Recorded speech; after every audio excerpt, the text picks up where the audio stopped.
What's going on, people? Welcome back to the Reef. Let's be special, baby. Let's be special. Malarkey. Is this thing on? I know it's been a while, but like, can they hear me right now? Oh, they can? No. I'm not telling them about that yet. I'm not telling them, but they can hear me right now.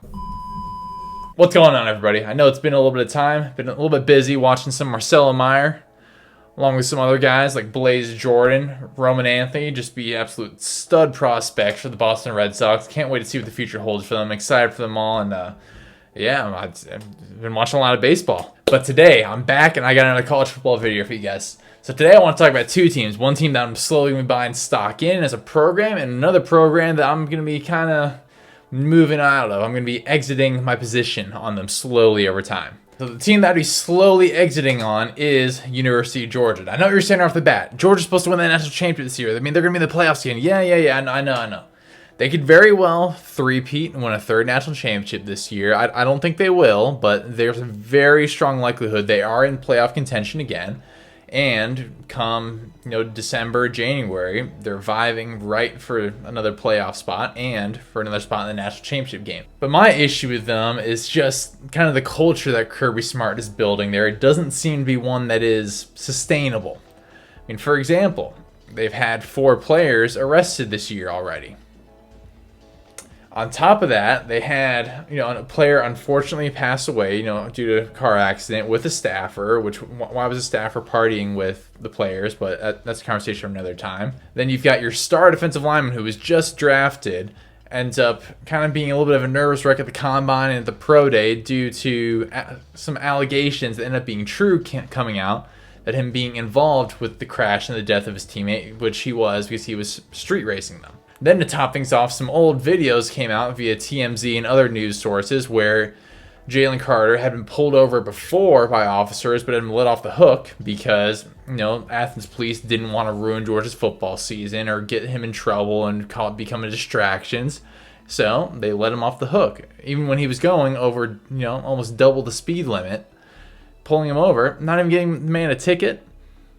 Now, all this has changed recently in Athens due to, the unfortunate car crash that happened earlier this year. Now, the Athens Police Department and neighboring county police departments are having to, kind of crack down a little bit on the behavior of players off the field, which is why they've had 4 arrests already this year.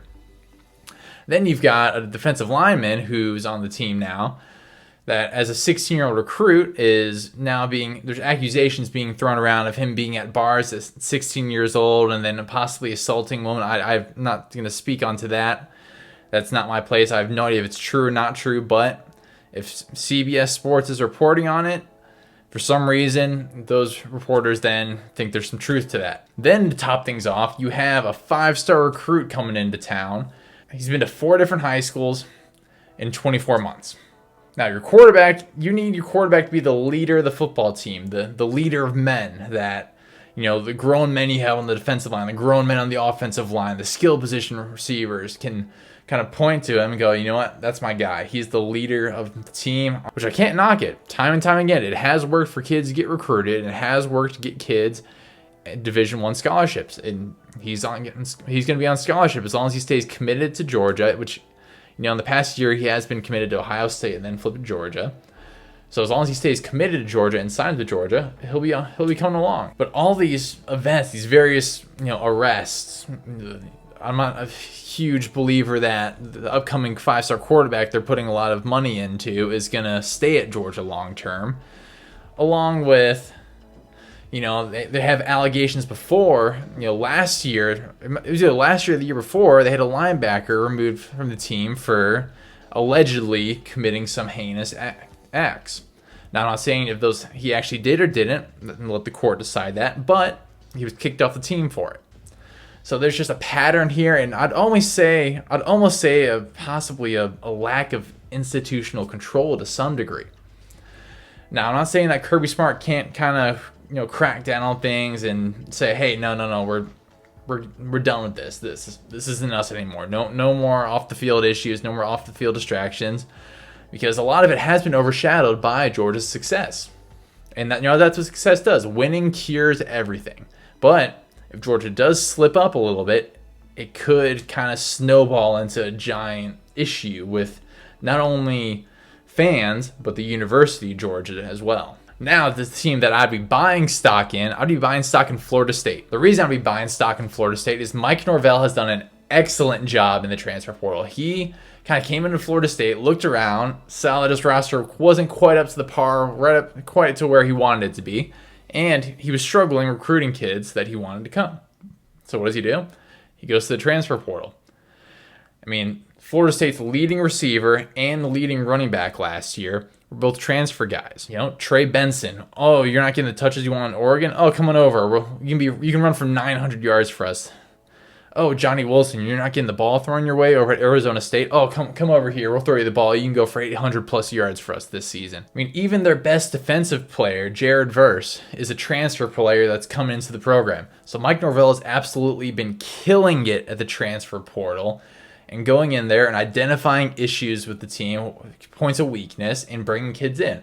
Now, what's holding me back from going all in on Florida State this year is I'm not a huge believer in Jordan Travis. I know I'm going to get hate for that. He seems like an excellent young man, but I just don't see him as a guy that can really get them over the hump.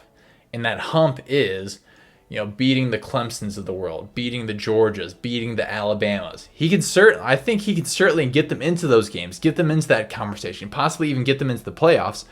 But I just don't know if he has that it factor, that magical it factor, throwing the football to where I can say, I think he can take a Nick Saban defense and just be better than them.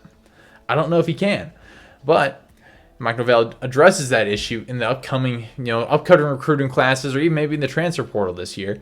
I think Florida State will be a deadly program for years to come, and that's super exciting for me as a Clemson fan, just because I get to see them play year after year. And I know with the new ACC scheduling situation, they may not be playing every year, but even if both teams are good, they will eventually meet in the ACC championship under the new rules.